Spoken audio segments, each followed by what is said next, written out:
What's up, you guys? Welcome back.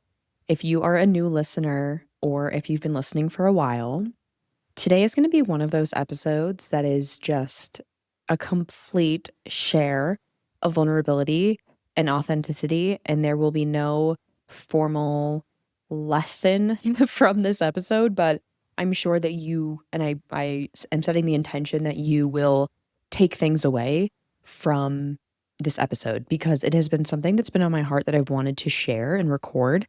And honestly, this episode is a lot of different things that are going on in my life behind the scenes. And I think just like personally, professionally, all of it. And if this type of episode is interesting to you and you want me to do more of them, I will do more of them. Part of me thinks that nobody cares about these types of things, which I will share. But if you do find value in this and you enjoy knowing that, everyone doesn't have it figured out and that we all are going through things and we are all thinking things, and you want more of like a real talk life update, I don't know, maybe once a month or something, I would be so happy to do that. I would. I feel like it would feel like relief for me and also just a way to connect deeper to you because I have recognized that so many of you that listen to the show follow me or are in my community or have met me. You guys all think I have all of everything together. And that is a very valid assumption because that is the image I portray to the world. Not on purpose, but it is just how I show up in the world. And I recognize that this is a childhood thing where, vulnerability was not allowed and having emotions was kind of not allowed. And you just had to do things and be perfect and accomplish everything. And, that's gotten me so far in my life. But I think I'm entering a new chapter or a new version of me that really wants to operate out of full authenticity. And that might mean that some of my content is not like the inspiring, motivating, like, you fucking got this content, which is what I'm used to sharing because I do believe that's one of my purposes here on earth. But to also share with you in real time what I'm moving through and how I move through it. Because anyone that's building anything that feels like it was put on your heart to do, it's not going to be an easy path. Like, I just want to say that, contrary to what certain, social media accounts or whatever may say, I want you to know that, yes, of course, you can have really explosive growth. And a lot of my clients have had very explosive growth in their business, but it's not going to come without a lot, a lot of work and a lot of deconditioning, a lot of inner work, a lot of outer work, a lot of sacrifice. When I say sacrifice, what I mean is, choosing the thing you want more than the other things you want. And so, yeah, I want to be more real about what it really takes to build a legacy and to build a mission and to follow your heart and to build something in alignment with your soul, you know? So that being said, I have some things I wrote down on my Google Doc because I was like, there's so many things, and hopefully this episode is not a vulnerability hangover. But I do think that there is value in us peeling back the curtain and to share and to be real. I just want to say this before we dive in. I have had a really hard time consuming a lot of people's content because it doesn't feel true. Like, it doesn't feel real. It feels performative, or it feels like we're only seeing one dimension of the person, or we're only seeing one side. And I will say that on social media, like Instagram, etc., um, it's really challenging for me to share the fullness of me because I'm a long-winded woman. And I am a verbal processor, which basically means like we process through talking. I don't process by thinking, I process by talking. And, maybe that's a code for you. Like, it's going to help you in your life and what you're building, what you're creating, is to know what you are, because that's going to help you, get to know yourself better. When I learned I was a verbal processor, it made sense to me why I started a podcast, why I send my friends voice notes, why I love anything with video and audio. But the second you ask me to sit down and write, I'm like, "Oh my God." Except in my journal because it's, like, messy and just all over the place, you know? So, anyways, I just have been feeling this pull to more truth and authenticity and not the buzzword version of that, like, the actual truth. And I think that that's what makes us feel connected, you know? I have been wanting to feel more connected to my community for quite some time, and this is one of the first action steps that I'm gonna take to do that. So, let's dive into kinda what's going on, and I think there'll be some really valuable golden nuggets through all of this, and I'm excited to find out what those are in real time with you. Um, okay. So, the first thing is that I I think I've been burnt out. Um, I've never really known what that word meant. I never really know what burnout meant, but I think I've been burnt out for a long time. You know, I can remember telling one of my best friends, Sam, who's been on the podcast before. She hosts the podcast Makeshift Happen. I remember telling her, like, this is like 3 years ago. I was like, I don't know if I want to do this. I might just quit this and start a homestead. And, I was kind of joking, but I kind of wasn't. I just remember hitting this point where I was like, I can't do this. And though I did change what I was doing since then, I think that I've had this perpetual feeling of burnout because I haven't been in alignment and been truthful with myself. And guys, it's really hard to be honest with yourself because it's much easier to just keep going than to face the truth and have to blow up your life, you know? Um, yeah. So I think I've been burnt out, and I think that's for a few reasons. One is that I have never had a slowdown season in the 8 years of entrepreneurship and 8 years of just following my intuition, honestly. I have never intentionally really slowed down. Like, slow is not even a word in my vocabulary. I recently ran a race called Elevation Everest, where you run the elevation of Everest on Winter Park, the mountain in Colorado. And I had a friend be like, "You, like, don't do anything slow, huh?" And I laughed because I'm like, "No, like, I'm a fast driver, I'm a fast worker, I'm a fast runner. I I am fast." And, that's definitely gotten me places, but I think that when I'm in momentum and when you're in momentum, it's easier to stay in momentum. When you stop, there is so much more power required to restart back up, and I think that that's probably subconsciously why I haven't slowed down because I know that feeling of slowness, like, even though it's really good for business, it's really good for us as humans and our health, I think that I fear slowing down so much to the degree that I don't start back up. And I think that when your purpose and your mission is is strong enough and big enough and it's on your heart and you're listening, there's gonna be a lot of inertia. Like, there's gonna be a lot of friction and resistance because, you're being asked to do something that is hard. It's hard to put yourself out there. It's hard to build a business. It's hard to scale a company. It's hard to grow a team. It's not an easy feat. And so I think for me, I've just stayed in momentum to stay in momentum. But I've in the past few months, I've really had to like just make peace with the fact that I need to slow down. And and when I say that, what I mean is like it just not every single season, and when I say season, like every single quarter, not every single month, like not every single minute of every day is to grow. Some moments are to just purely enjoy and savor what you've created. And I think this is the high achiever's curse. Like, I am the most overachieving overachiever. And I know so many of you that are in my community also really struggle with this. It's like, we just go. We go, go, go. We do not celebrate ourselves. We don't celebrate our accomplishments. Something crazy happens. We do something epic. Like, I had a client who just had a photo shoot last night, and I asked her how she was going to celebrate it. And she got featured in a magazine. And I was like, "How are you going to celebrate this?" And I was like, "Please tell me you're not just going to post once and then forget about it." And she like laughed. And I'm like, "I know that that's what you were going to do because that's what we do. That's what we do as high achievers. We just go to the next thing.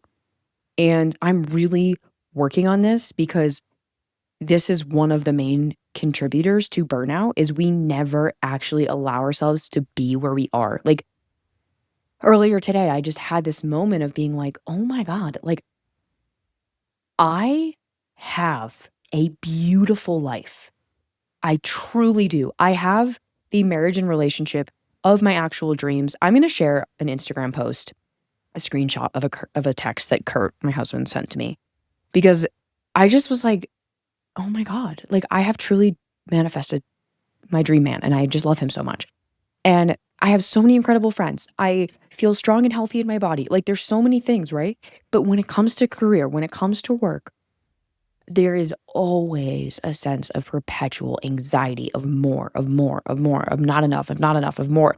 And God, it's fucking exhausting. It's so exhausting. Like it is so exhausting. I know you can relate to this because this is every high achiever and it's why I've called it the high achiever's curse because we need to stop to celebrate ourselves. And I think this is one of the things that I have not really been that good at because I don't know, I just forget.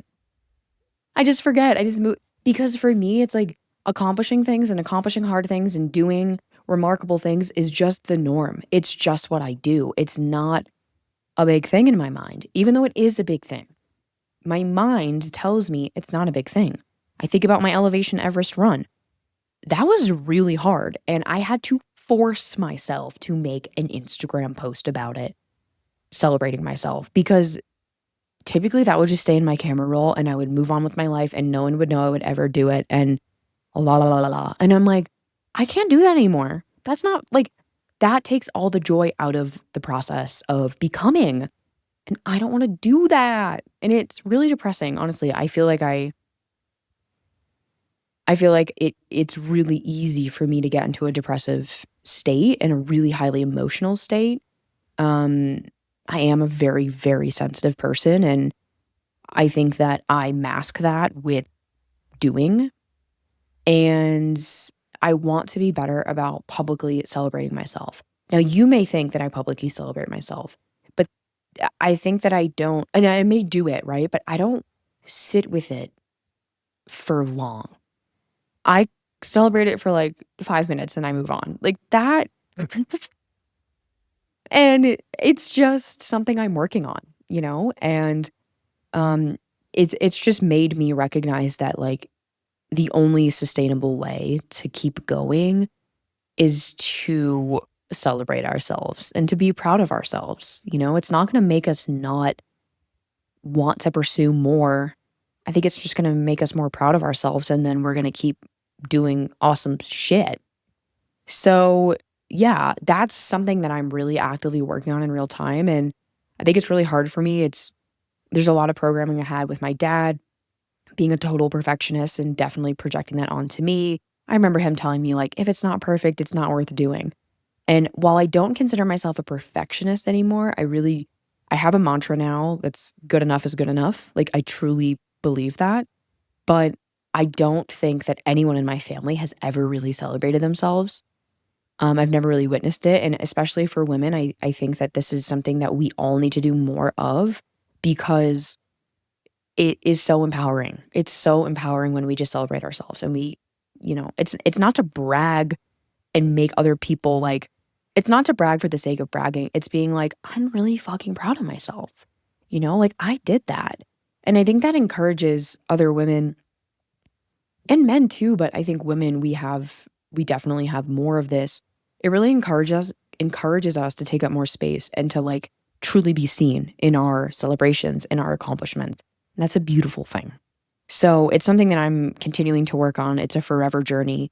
I have different methods that I've tried, like we have a whiteboard calendar and I often will write the celebrations on that calendar, but sometimes I forget.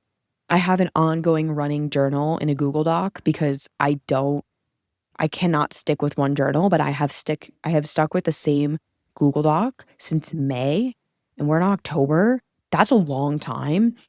And I know that it's better, like it is better to write with your hand to paper for learning. I don't know the science on sharing your thoughts, but this is the only sustainable way for me to journal, and I can access it on my phone or on my computer or wherever I am. I don't always have my journal on me. This is a really great way for me to do that and just brain dump. Um, and to celebrate myself too, to be proud of myself, to be like, "Oh my god, I fucking did that." So, yeah, that's, I think, one of the main kind of, like, root causes of my burnout too. Um, and then I think, like, other things like, figuring out exactly how I want to work with clients.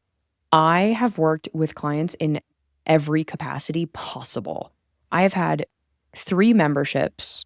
I have had multiple masterminds. I've had group coaching. I've had courses. I've had, single kind of passive offers. I've had one-on-one immersives. I've had retreats. I've had VIP days. I have done literally all of it. And I think I've been asking myself, like, what do I want moving forward? And what's been coming forward to me, and this, in hindsight, it makes sense, but it is just working with less people at a higher level in way more intimacy and proximity, because it's just like really where I shine and what I love so much. Um, and, if you're not in a place to do that, then save up for it, like I just or grab some of my, like, low ticket things, and which we're building out, because I've realized, like, there's only one of me, and I know that I can't show up from an empty cup, and I think I was doing that for a while. My empathy meter was fucking gashed. Like, I didn't have fucking empathy, and when that happens, that's when I know.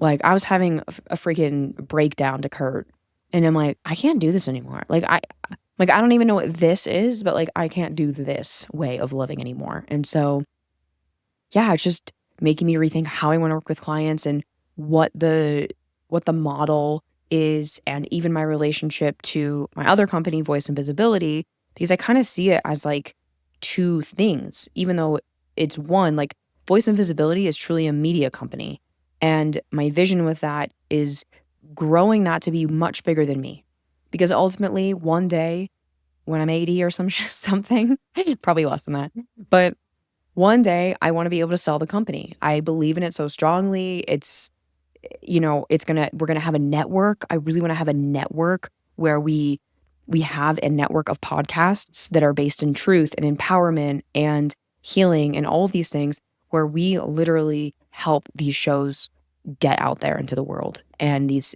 people, these messengers, these healers, these speakers. And I have really big visions for this company. And then there's the other side, which is kind of my personal brand, and, like, the consulting that I do, and even, like, the channeling and, like, the psychic intuitive stuff, which we're gonna talk about in a second. There's that too, and so I have to be so mindful of my energy, and I have a lot of energy, but I'm not a superhuman. Like, I am a superhuman, but you know what I mean? Like, I have to just be honest with myself about what I can actually do, and then that's 2 businesses, and then what about my personal life? And I have other hobbies that I'm pursuing, and things and skills that I'm pursuing that I'm not gonna share with you right now, because I wanna get a little better at them. But, like, there's other things that I wanna do too, and maybe this is the manifesting generator in me. Maybe this is just it's just I like doing a lot of things, and so because of that, I need to be really clear in my role in the companies, and I wanna encourage you to do this as well. Like, just be honest with yourself about what you can actually handle and what you actually want to do. I don't know why, but somewhere in there, I had a belief that I had to do things I didn't wanna do. Probably because we all witness our parents and people all day doing things they don't wanna do. But it's funny how we get out of these 9 to 5s and we build businesses, and then we're like, "Wait a second, why am I doing this thing I don't wanna do? Like, what the fuck?" And it's just a natural thing that happens, and no shame. But I've really been sitting with, like, what do I really want to do? How can I best, like, show up, in the business, and, like, what makes me feel super alive? So that's a question I've been asking myself. Um, and then, I wanna kinda segue a little into what I shared about the psychic side and the intuitive side, because I think I've also not really known where to stand on that. I think it was the end of 2023, I kinda came out publicly and I was like, "I am a psychic." Like, every single time I've made a prediction or I've had a session with a client, things have exploded for them. and or think they've gotten into alignment in some way, or they've made a lot of money, or they've, like, made a lot of money because they're doing what they actually wanna do and what they love, and I can really see that for people. I am totally a seer, and so I came out with that in 2023. That quarter, Q4 of 2023 was, I don't know, it was one of the largest quarters in business ever. Definitely more than 6 figures, but I don't remember exactly what it was. I just remember being like, "What the fuck?" And a lot of it was because I was really publicly owning that gift. But then something happened where I had a friend who wanted to partner with me on something, kind of found out or, like, saw that and told me she didn't wanna move forward with the project that we were working on, and I got really sad. I was like, "Wait, really? Like, you don't you don't wanna do this with me because I have some gifts?" Like, it's and it just kinda broke my heart, and it also made me think, like, "Do I want to even be this? Do I want to publicly talk about this or share this, or, like, am I actually psychic?" You know, I started to, like, gaslight myself and question myself, and, um yeah, and so I'm honestly, I'm still not really sure where I stand on it. I don't know that I publicly wanna be known as a psychic. Like, I don't know that I publicly want to do that, but at the same time, I am so good at it. Like, I it's probably one of my biggest gifts. Like, I can channel for people, I can see things for people, I know things for people, like, and I think I'm just a vessel. Like, it's not me. It's not me, Sam. It's I am a vessel for the divine or God or whatever you think. Like, I'm just sharing information that's coming from the consciousness out there.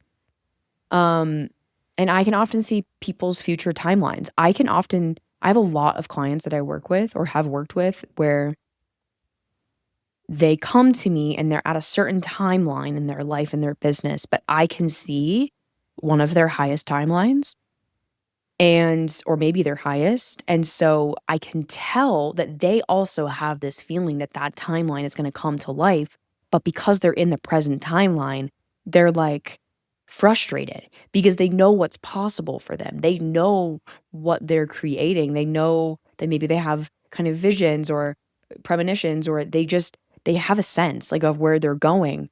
There's been so many times where I've had clients come into my metaphorical office and I do a reading with them, and I'm like, "Oh my god," like, I'm like, "Not to scare you, but, like, you're gonna be low-key famous." Like, people will know you for your body of work. I cannot tell you the amount of people that have come to me, and there's just this frequency where I can feel it, and I know, I'm like, "Oh my god," like, you know? So, yeah, I don't really know. I don't know what I wanna do with that because it feels like it's definitely polarizing for sure, um, but it does feel like part of my life's work, and I shared about this actually on my Instagram story, um, that I'm a life path 11, and if you guys have ever done numerology, or if you haven't done numerology, go on ChatGPT and ask what your life path number is. Um, it's fascinating, it's mind-blowing. It's one of the modalities or frameworks that I believe has made me make sense of myself the most. I would say numerology and human design for sure, but, um, yeah, I'm a life path 11, and the life path 11 is like the master psychic, the spiritual teacher, the intuitive, the highly sensitive, the creative, the artist, the speaker. I'm like, "Oh my god, could you have put more words that describe me in one sentence?" And I think even just reading that, I was reading it last night, and I'm like, "That's just so part of who I am," and I don't know if I can, like, I'm not trying to hide it, but I don't know if I can not talk about it because I am psychic. Like, what am I supposed to do about that, you know? And I think that it can feel isolating. It can feel like, what are people gonna think? It can feel like there's a lot of stigma with the word psychic, and I don't even know if that's the word I wanna use. So, yeah, like, I have really gone back and forth. I remember even when I was making my most recent business cards, like, I was like, "What do I wanna put on there?" And I'm like, "Maybe I just put, like, I'm a channeler," like, I don't know.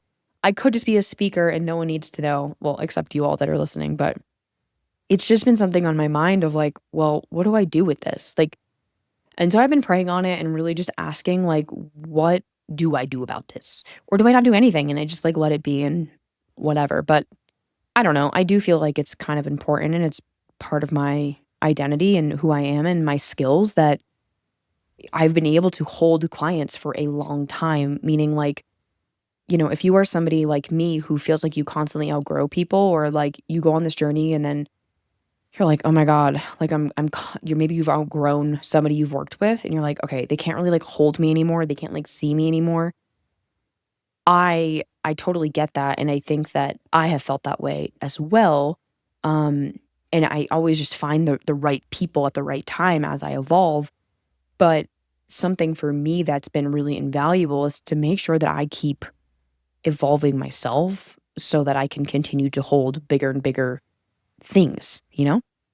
Um, so yeah, that's basically it on the psychic and intuitive part. I mean, I don't know. I love to hear your guys' thoughts. Put them in the comments of YouTube or the comments of Spotify because I don't know what to do with it?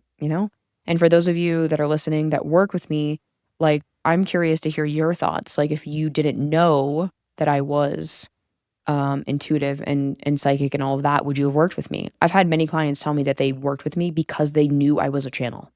So, I mean, there's that. All right, moving on. Let's talk about something else that this is probably the biggest shame in my life. I don't carry much shame because I've used this podcast to destroy all of it. If you go back to listen to some of my first episodes, I talk about my judgment, my fear of love, my fear of being lonely, binge eating, feeling disgusting, like all of the things that I had shoved down for so long, I publicly talk about them. So I've aired all of my dirty laundry on the internet. There's really nothing that I'm ashamed of. But I obviously go through more and more life. And so I have experiences and moments where I do feel that. And something that I've recognized about myself recently is that I have a tendency to overthink, like overthink fucking everything. And for somebody who is like such an action taker and such a mover, it's also incredibly frustrating because part of me is like, why do I overthink? That's not a good question to ask yourself. Why do I overthink? Who cares?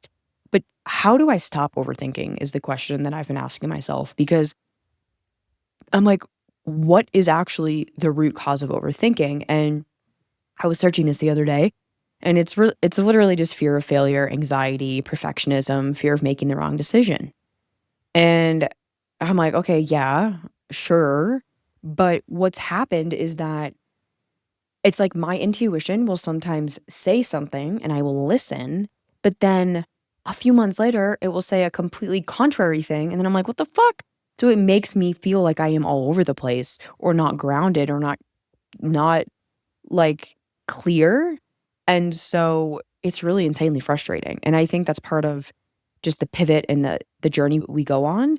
And so I'm right now learning the skill of discernment with these subtle decisions. I think this is one of the hardest skills to master. Like, I'm nowhere near a master. I'm definitely way better than I was, but I think that making decisions and having discernment is probably my biggest life lesson right now. It is self-trust. It is really hearing my intuition. It is slowing down to hear my intuition. Um, it's feeling the decisions in my body and seeing where it's taking me. And yeah, so that's just something that has been really present for me and it's insanely frustrating. And I do feel a little bit of shame around it because it feels like I should know how to just make a fucking choice? And of course, I can give you the advice of just make a decision and you will figure it out because action breeds clarity. ABC. Action breeds clarity. But there's some times where you're like, I want more clarity before I make a decision. And it's just part of being a human. And I think sometimes I get stuck there. And yeah, it's just disappointing because I feel like I totally could be farther along, whatever that means by now, if this wasn't a thing for me.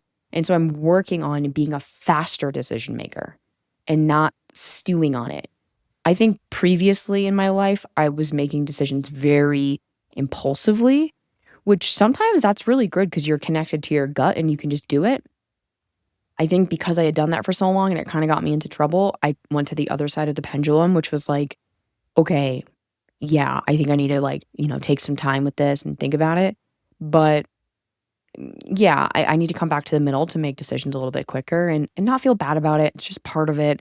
I think too with us as women, like, we have hormones, we have emotions, and one of my first mentors ever, his name is Jordan Syatt. He told me, he goes, "Don't let your emotions dictate your actions in business." And I never forgot that, and I really did live by that when I was building when I started this podcast, it was all fitness and it's just somewhere along the way, I think, kind of embarking down more of the intuitive path, there is so much unknown and you're not following anyone else's, like, blueprint, and you're really creating something new, you're pioneering, you're trailblazing, so there's a lot of open-ended questions. There's a lot of, "What do I do?" And, when you're following somebody else's blueprint for, like, building a fitness business, it's like, there's not that many variables. When you're building a business purely on your intuition, it's just like a wide open field, and it's like, "Oh my god." So, yeah, I mean, I think that's part of it too. But I am working on that, I'm doing my best. It's just really freaking challenging. So, yeah. And then the last thing is that craving I'm really just craving intimacy in close proximity and vulnerability and depth. That when you get to know me, that is who I am. Like, not everyone gets that level of access to me, and I don't believe everyone should have full access to your vulnerability. I don't think that's a healthy option. You get to be selective with where you share your vulnerability, but I think that for me, this platform, my show, my podcast, you guys listening, it feels like a very safe place to share where I'm at. For some reason, it's easier for me to do this than to have a one-to-one with someone, and probably because I'm sitting in my freaking office talking to a computer. But, it's funny how I can talk about these really hard things to thousands and thousands of people, and for me, that's easier than, you know, pursuing just sharing it vulnerably. I only started opening up to Kurt a few years into our relationship. I mean, it took me like 2 years to cry in front of him, and then the floodgates opened. I mean, if you've heard the van life episodes, when we did van life the first year, I cried basically every day. I was a fucking mess. It was so hard for me. I feel like it was more healing than doing 5 MDMA and psilocybin journeys, like, truly, and it was like I had to face myself. I couldn't run away from myself. My inner child was hurting and I had to heal her. And if you go back and listen to episodes during that time, 2020, 2021, 2022, I mean, I was still doing the podcast. It was really fucking hard to do the podcast in the van, but I did it. There is a serious difference in who I am. And I think even my voice has changed. I think your voice does change when you drop more into your truth, into who you are, and when you're true to yourself. And yeah, so I don't know, it's something that I'm really working on more actively is the vulnerability piece. Um, okay, the last thing I wanna share, I hope this is valuable. This feels so funny to just share everything that's going on. So seriously, if you are enjoying this episode, please comment. I need your moral support, okay? Vulnerability is not easy for me. I've shared that now. So doing this is not easy. This feels harder than running the Elevation Everest. Oh my god. Okay, so last thing. This is a really fun thing. My friend Laura recently sent me this questionnaire thing, and it helps you uncover your zone of genius through the eyes of a friend. And I thought this was like a really cool thing I wanted to share with you guys. One of my first mentors ever, he told us to reach out to our 5 closest friends and ask them for our greatest strengths, our room for opportunity, and something we've taught them about themselves or something like that. And I did that exercise and it changed my life. I remember it opened me up to so much awareness of my shadow, truly, of like who I was and who I was being, and then also my strengths that I didn't really always recognize. And So it reminded me of that when Laura sent me these questions. She's in a program that is asking her these questions. And so I was like, "Hey, can we do it together? Like, I'll answer it for you, of course. Would you be open to doing it for me?" And she's like, "Yeah." And it was really fun. And I'll share the questions with you here, but it really made me recognize that we do see ourselves so differently than others see us.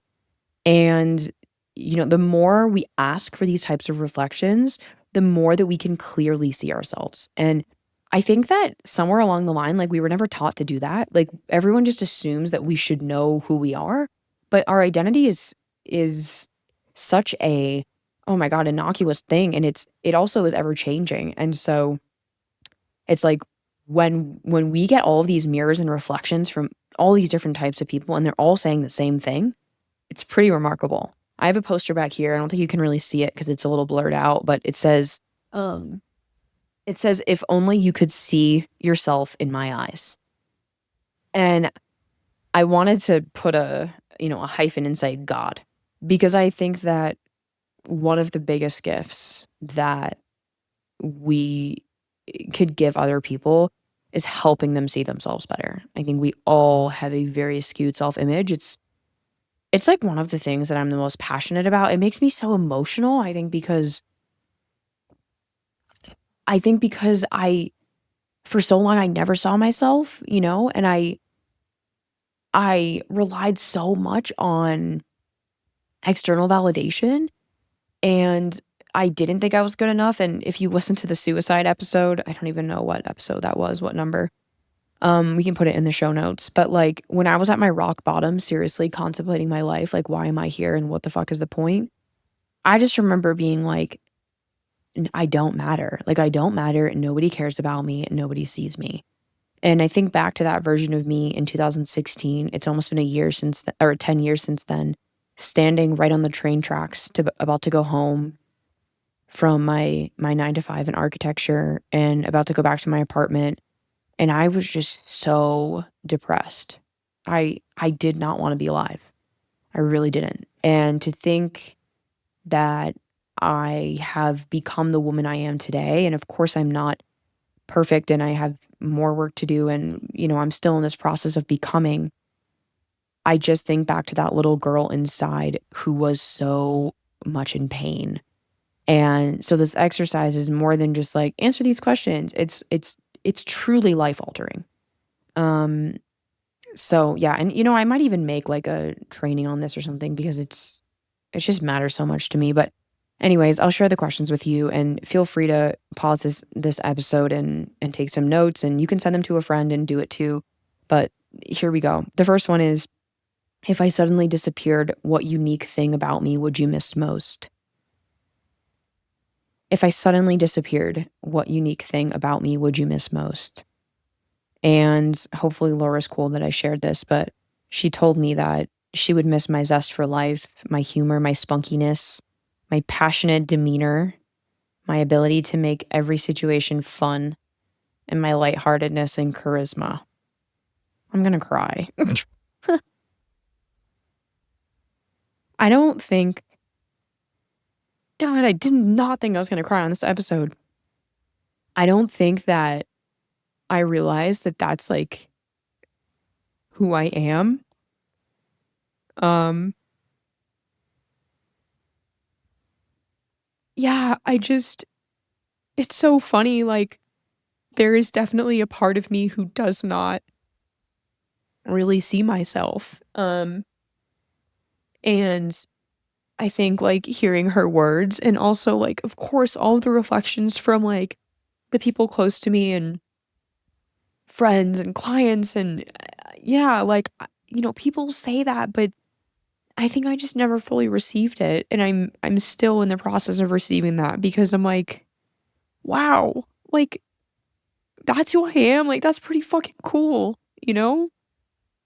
Um and I think just as a kid, like I think that's who I always was and I felt like I had to get my parents' approval, especially my dad, through accomplishment. And so I became this overachiever who didn't value the fun and didn't value just like my core essence and charisma. And like I think that's I mean, if I was to ask my closest friends, what are they this question, I'm sure they would all come back very similarly. I don't know, maybe I'll do it, but yeah. So ask your friends this question because maybe it'll make you cry like it just made me. My God. Ugh. I think this is one of the first times I've really cried on the podcast. I know I've like teared up for sure, but I've never had tears coming out of my eyes. Okay, well, we've gotten that over with. All right, the next question is what do you think I do better than almost anyone you know? I think this is a great question. And yeah, ask your friends, ask your people. She told me what she thinks that I do better than almost anyone she knows is I make people feel like they can do anything and feel empowered. Public speaking, type 2 fun, which for the record, if you guys don't know what type 2 fun is, it's basically like running the Elevation Everest event. That's type 2 fun. It's fun because it's fucking hard. That's why it's fun. And the last thing is speaking and communicating in general. Yeah, that's really just kind. I feel that. And that felt true for me. I'm still really coming into the term public speaker and all those things, but I do feel like part of my mission on earth is to make people feel limitless and make you know you can do anything and be anything that you want to be. So that's question number 2. Question number 3, where do you think I make my work, job, or life harder than it needs to be? That's a good one because our friends can often see our blind spots. And when I say friends, I really recommend making sure that you like ask people that you value their opinion, that are doing the work, you know? Laura said to me, no surprise here, overthinking, analyzing your mission, vision, and how to communicate that. I think you're more clear than you realize you are. And it's funny, I texted her later. I was like, yeah, I think you're right. I think I'm pretty fucking clear. I think I tell myself I'm not clear. So, oops. Hey, we all have something, you know? The next question, what feels obvious to you about my natural strengths, but maybe I don't see? She told me my comedic demeanor, my firecracker energy that makes others want to know you and be around you, and your ability to make something out of nothing. What really stood out to me here is like the comedy piece. I think that's a new thing for me. Like, I've probably, like, I think as a kid I was funny, but I wasn't funny like telling jokes necessarily, but just like my demeanor was actually funny. And the firecracker energy, I mean, my first grade teacher called me a firecracker, and I cannot tell you the amount of people that have come up and said that to me, like, with no context, like, they just say that, so, clearly, there's something in the air. And then the last 2 questions, what's something I undervalue about myself that you wish I'd celebrate or show more of? This is part of what inspired me to record this episode because I recognize that this is missing from my brands, like, we all have a unique, authentic brand voice, and if it's not complete, if it's not full, it's like we walk around like Pac-Man. We're missing part of ourselves. And I have very much felt that recently. Like, I'm not just an educator and a teacher and like a strategist and a creative director and like help people with their podcast and ideas for episodes and compelling things and brand growth. And it's like there's also this really deeply sensitive, intuitive, introspective side. And that's what she shared. She said that my depth, my vulnerability, and my introspective side. And I figured if she wanted to hear more of that, I'm assuming you guys did too. So I went ahead on a limb and decided to record this. And then you guys got a cry out of me. So nice work. All right, last one. If I double down on one strength that I have, what do you think would make me happier and more successful? And this one I thought was really fascinating, and I want to hear your guys' feedback. But she said, you might already know this, but your ability to inspire others to be magnetic like you. I was like, huh. I yeah, I mean, I have definitely gotten this feedback from a lot of clients. I've had many people say that this magnetism is what they're really after in their brand and their content and what they're creating and what they're saying and how they're showing up. And I think it's something I almost take for granted because I just am it and do it and be it. I'll share an episode on magnetism, and I think magnetism is really just truth. It's resonance. We are magnetized to people who are like us and who are themselves. Authenticity is so fucking contagious. I don't care that it's like this buzzword. I'm like, Imma still use it because I've been using it since 2018. Authenticity is currency, and it really is, I think, the only thing that people want these days. We don't want you to prove yourself. We don't want you to pretend like you have it together. We really just want the real you. So, yeah, I think that that's a great way to wrap this up. I appreciate you sticking with me for so long. This is one of the longest solo episodes I've done in quite some time. I appreciate you crying with me. You got me. You got me, bitch.